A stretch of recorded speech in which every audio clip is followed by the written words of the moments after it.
तो आइए जानते आखिर हिंदू धर्म कितना पुराना है और इस पृथ्वी पर जो पहला इंसान था उसका नाम क्या था। तो देखते रहिए स्टोरीज।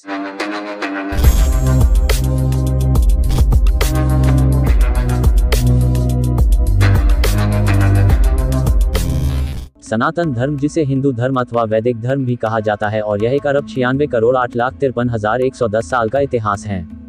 भारत की सिंधु घाटी सभ्यता में हिंदू धर्म के कई चिन्ह मिलते हैं।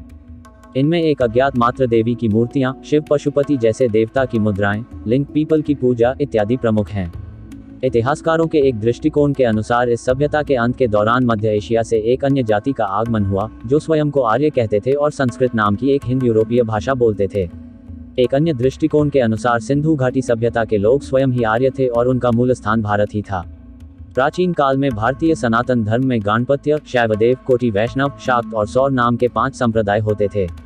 गाणपत्य गणेश की, वैष्णव विष्णु की, शैवदेव कोटि शिव की, शाक्त शक्ति की और सौर सूर्य की पूजा आराधना किया करते थे। पर यह मान्यता थी कि सब एक ही सत्य की व्याख्या हैं। यह न केवल ऋग्वेद परंतु रामायण और महाभारत जैसे लोकप्रिय ग्रंथों में भी स्पष्ट रूप से कहा गया है। प्रत्येक संप्रदाय के समर्थक अपने देवता को दूसरे संप्रदायों के देवता से बड़ा समझते थे और इस कारण से उनमें वैमनस्य बना रहता था। एकता बनाए रखने के उद्देश्य से धर्मगुरुओं ने लोगों को यह शिक्षा देना आरंभ किया कि सभी देवता समान हैं। विष्णु, शिव और शक्ति आदि देवी देवता परस्पर एक दूसरे के भी भक्त हैं। उनकी इन शिक्षाओं से तीनों संप्रदायों में मेल हुआ और सनातन धर्म की उत्पत्ति हुई। सनातन धर्म में विष्णु, शिव और शक्ति को समान माना गया और तीनों ही संप्रदाय के समर्थक इस धर्म को मानने लगे। सनातन धर्म का सारा साहित्य वेद, पुराण, श्रुति, स्मृतियां, उपनिषद, रामायण, महाभारत, गीता आदि संस्कृत भाषा में रचा गया है। कालांतर में भारतवर्ष में मुसलमान शासन हो जाने के कारण देवभाषा संस्कृत का ह्रास हो गया तथा सनातन धर्म की अवनति होने लगी। इस स्थिति को सुधारने के लिए विद्वान संत तुलसीदास ने प्रचलित भाषा में धार्मिक साहित्य की रचना करके सनातन धर्म की रक्षा की। जब औपनिवेशिक ब्रिटिश शासन को ईसाई, मुस्लिम आदि धर्मों के मानने वालों का तुलनात्मक अध्ययन करने के लिए जनगणना करने की आवश्यकता पड़ी तो सनातन शब्द से अपरिचित होने के कारण उन्होंने यहाँ के धर्म का नाम सनातन धर्म के स्थान पर हिंदू धर्म रख दिया। सनातन में आधुनिक और समसामयिक चुनौतियों का सामना करने के लिए इसमें समय समय पर बदलाव होते रहे हैं, जैसे कि राजा राम मोहन राय, स्वामी दयानंद, स्वामी विवेकानंद आदि ने सती प्रथा, बाल विवाह, अस्पृश्यता जैसे असुविधाजनक परंपरागत कुरीतियों से असहज महसूस करते रहे। इन कुरीतियों की जड़ों में मौजूद उन श्लोकों, मंत्रों को क्षेपित कहा या फिर इनके अर्थों को बदला और इन्हें त्याज्य घोषित किया तो कई पुरानी परंपराओं का पुनरुद्धार किया, जैसे विधवा विवाह, स्त्री शिक्षा आदि। यद्यपि आज सनातन का पर्याय हिंदू है, पर सिख, बौद्ध, जैन धर्मावलंबी भी सनातन धर्म का हिस्सा हैं, क्योंकि बुद्ध भी अपने को सनातनी कहते हैं। यहाँ तक कि नास्तिक जो कि चारवाक दर्शन को मानते हैं वह भी सनातनी हैं। सनातन धर्मी के लिए किसी विशिष्ट पद्धति, कर्मकांड, वेशभूषा को मानना जरूरी नहीं, बस वह सनातन धर्मी परिवार में जन्मा हो, वेदांत, मीमांसा, चारवाक, जैन, बौद्ध आदि किसी भी दर्शन को मानता हो, बस उसके सनातनी होने के लिए पर्याप्त है। सनातन धर्म की गुत्थियों को देखते हुए कई बार इसे कठिन और समझने में मुश्किल धर्म समझा जाता है। हालांकि सच्चाई तो ऐसी नहीं है, फिर भी इसके इतने आयाम, इतने पहलू हैं कि लोग बाग कई बार इसे लेकर भ्रमित हो जाते हैं।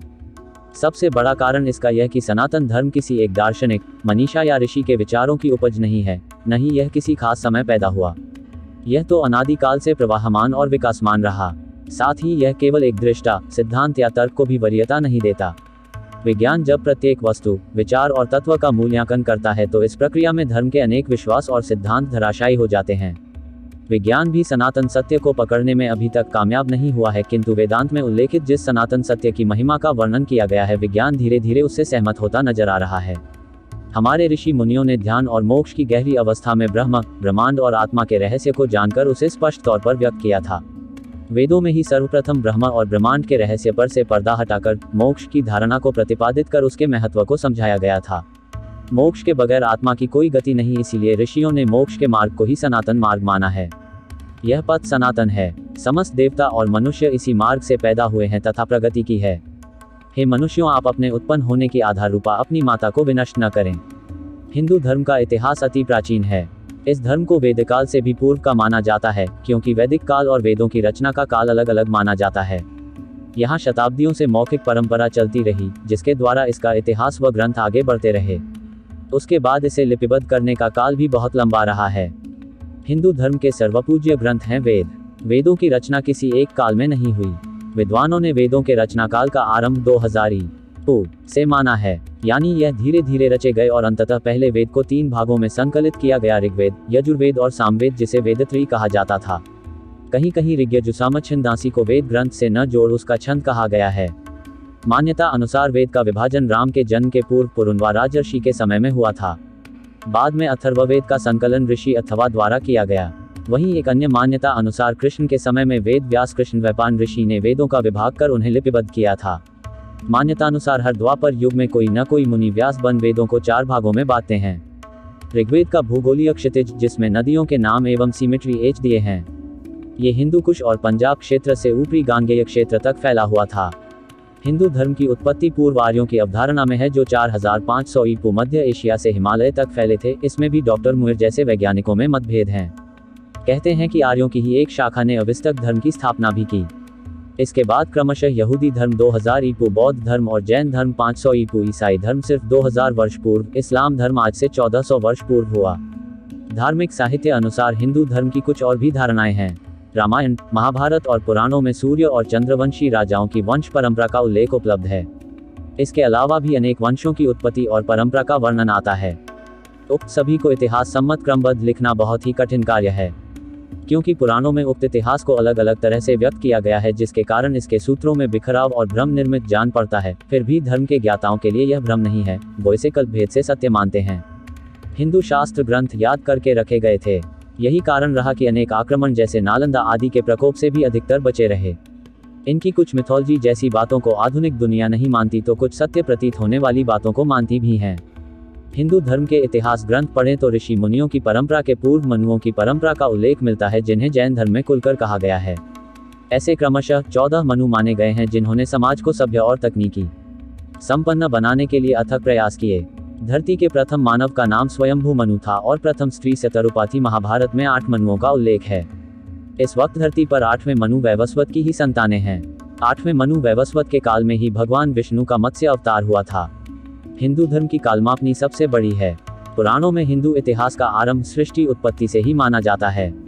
ऐसा कहना कि यहाँ से शुरुआत हुई यह शायद उचित न होगा। फिर भी हिंदू इतिहास ग्रंथ महाभारत और पुराणों में मनु प्रथम मानव से भगवान कृष्ण की पीढ़ी तक का उल्लेख मिलता है। हालांकि इतिहासकारों की माने तो हिंदू धर्म का प्रारंभ सिंधु घाटी की सभ्यता 5000 वर्ष पूर्व समानांतर उपरांत से कहा जाता है। वहीं ग्रंथों में लिखित दस्तावेज इससे कहीं आगे की बात करते हैं। इसके साथ ही अनेक साक्ष्य कभी कभी इतिहासवेताओं के पसीने छुड़ा देते हैं। उदाहरणार्थ सन 2019 में प्राप्त श्रीराम के 6000 वर्ष प्राचीन भित्तिचित्र जो इराक में मिले, साथ ही कल्प विग्रह नामक शिव प्रतिमा जिसकी कार्बन डेटिंग आयु 28450 2019 वर्ष आंकी गई थी। ये सारे प्रमाण हिंदू धर्म को कहीं अधिक प्राचीन बनाते हैं। अगर ये वीडियो आपको अच्छा लगा हो तो लाइक करें, शेयर करें, कमेंट करें और सब्सक्राइब करना ना भूलें।